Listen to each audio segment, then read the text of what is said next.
Hi guys! Welcome to my YouTube channel po. New day, new video po tayo ngayon. Pag-usapan po natin itungkol po sa mga naipong mga pensyon ng ating mga SSS pensioners po dahil nga po nasuspend ang kanilang mga monthly pension dahil sa hindi po nila pag-comply ng AKOP or Annual Confirmation of Pensioner po sa ating mga SSS pensioners po na nag-stop po dahil sa hindi pag-comply ng AKOP. Sa December 16, 2025 po ninyo makukuha. Ulitin po natin sa ating mga SSS pensioners po na nag-stop or huminto ang kanilang pensyon dahil sa hindi pag-comply ng AKOP.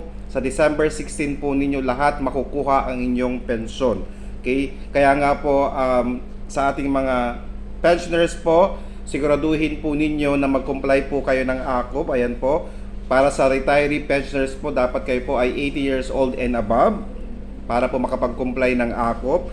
Para sa ating total disability pensioner po, birth month po ng pensioner. Ayan po, sa ating survivorship pensioner po, birth month po ng inyong deceased husband or asawa po.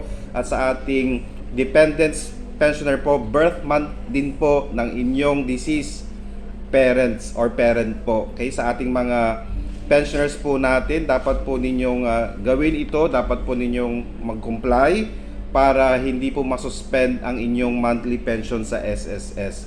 Okay, ulitin po natin, December 16, makukuha nyo po lahat ng mga pensyon na hindi nyo po nakuha dahil nga po hindi kayo nakapag-comply ng AKOP or Annual Confirmation of Pensioner.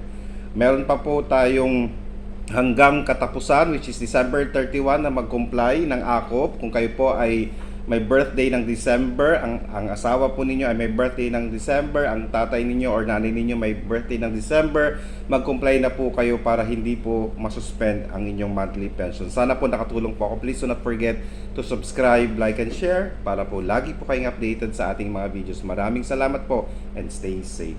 Bye-bye!